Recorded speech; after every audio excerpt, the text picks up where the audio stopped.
1 கொரிந்தியர் அதிகாரம் 9. நான் அப்போஸ்தலன் அல்லவா? நான் சுயாதீனன் அல்லவா? நம்முடைய கர்த்தராகிய இயேசு கிறிஸ்துவை நான் தரிசிக்கவில்லையா? கர்த்தருக்குள் நீங்கள் என் கிரியையாய் இருக்கிறீர்கள் அல்லவா? நான் மற்றவர்களுக்கு அப்போஸ்தலனாய் இராவிட்டாலும் உங்களுக்கு அல்லவோ அப்போஸ்தலனாய் இருக்கிறேன். கர்த்தருக்குள் நீங்கள் என் அப்போஸ்தல ஊழியத்திற்கு முத்திரையாய் இருக்கிறீர்களே. என்னை நியாயம் விசாரிக்கிறவர்களுக்கு நான் சொல்லுகிற மாற்றுத்தரமாவது, புசிக்கவும் குடிக்கவும் எங்களுக்கு அதிகாரம் இல்லையா?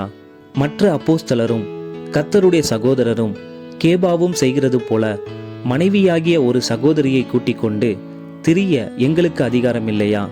அல்லது கைத்தொழில் செய்யாதிருக்கிறதற்கு எனக்கும் பர்னபாவுக்கும் மாத்திரம்தான அதிகாரம் இல்லை? எவன் தன் சொந்த பணத்தை செலவழித்து தண்டிலே சேவகம் பண்ணுவான்? எவன் திராட்சை தோட்டத்தை உண்டாக்கி அதன் கனியில் புசியாதிருப்பான்? எவன் மந்தையை மேய்த்து அதன் பாலை சாப்பிடாதிருப்பான்? இவைகளை மனுஷர் வழக்கத்தின்படி சொல்லுகிறேனோ? நியாயப்பிரமாணமும் இவைகளை சொல்லுகிறதில்லையா? போரடிக்கிற மாட்டை வாய்க்கட்டாயாக என்று மோசையின் பிரமாணத்திலே எழுதியிருக்கிறதே. தேவன் மாடுகளுக்காகவே கவலையாயிருக்கிறாரோ? நமக்காக தான் இதை சொல்லுகிறாரோ? உழுகிறவன் நம்பிக்கையோடே உழவும், போரடிக்கிறவன் தான் நம்புகிறதில் பங்கடைவேன் என்கிற நம்பிக்கையோடே போரடிக்கவும் வேண்டியதே. ஆகையால் அது நமக்காகவே எழுதியிருக்கிறது. நாங்கள் உங்களுக்கு ஞான நன்மைகளை விதைத்திருக்க உங்கள் சரீர நன்மைகளை அறுத்தால் அது பெரிய காரியமா? மற்றவர்கள் உங்களிடத்திலே இந்த அதிகாரத்தை செலுத்தினால் அவர்களிலும் நாங்கள் அதிகமாய் செலுத்தலாம் அல்லவா? அப்படி இருந்தும் கிறிஸ்துவின் சுவிசேஷத்திற்கு யாதொரு தடையும் உண்டாகாதபடிக்கு நாங்கள் இந்த அதிகாரத்தை செலுத்தாமல் எல்லா பாடும் படுகிறோம்.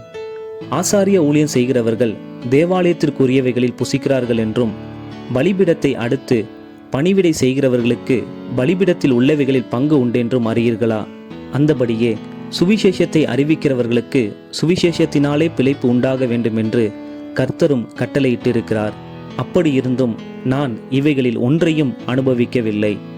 இப்படி எனக்கு நடக்க வேண்டும் என்று இவைகளை நான் எழுதுகிறதும் இல்லை. என் மேன்மை பாராட்டலை ஒருவன் அவத்தமாக்குகிறதை பார்க்கிலும் சாகிறது எனக்கு நலமாயிருக்கும்.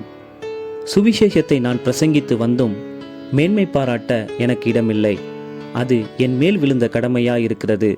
சுவிசேஷத்தை நான் பிரசங்கியாது இருந்தால் எனக்கு ஐயோ! நான் உற்சாகமாய் அப்படி செய்தால் எனக்கு பலன் உண்டு. உற்சாகமில்லாதவனாய் செய்தாலும் உக்கிரான உத்தியோகம் எனக்கு ஒப்புவிக்கப்பட்டிருக்கிறதே. ஆதலால் எனக்கு பலன் என்ன? நான் சுவிசேஷத்தை பிரசங்கிக்கையில் அதை பற்றி எனக்கு உண்டாயிருக்கிற அதிகாரத்தை முற்றிலும் செலுத்தாமல் கிறிஸ்துவின் சுவிசேஷத்தை செலவில்லாமல் ஸ்தாபிப்பதே எனக்கு பலன். நான் ஒருவருக்கும் அடிமைப்படாதவனாய் இருந்தும் நான் அதிக ஜனங்களை ஆதாயப்படுத்தி கொள்ளும்படிக்கு என்னைத்தானே எல்லாருக்கும் அடிமையாக்கினேன்.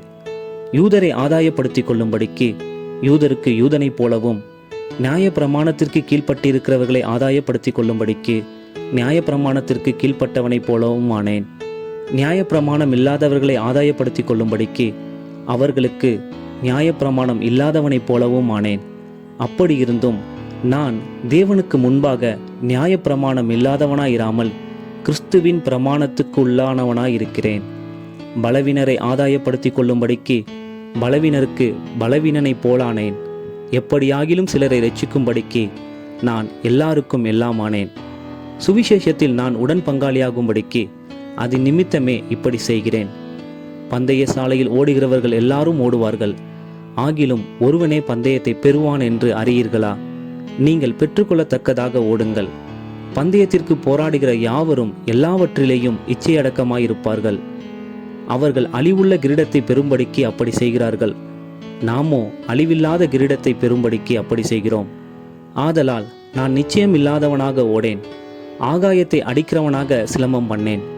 மற்றவர்களுக்கு பிரசங்கம் பண்ணுகிற நான் தானே ஆகாதவனாய் போகாதபடிக்கு என் சரீரத்தை ஒடுக்கி கீழ்ப்படுத்துகிறேன்.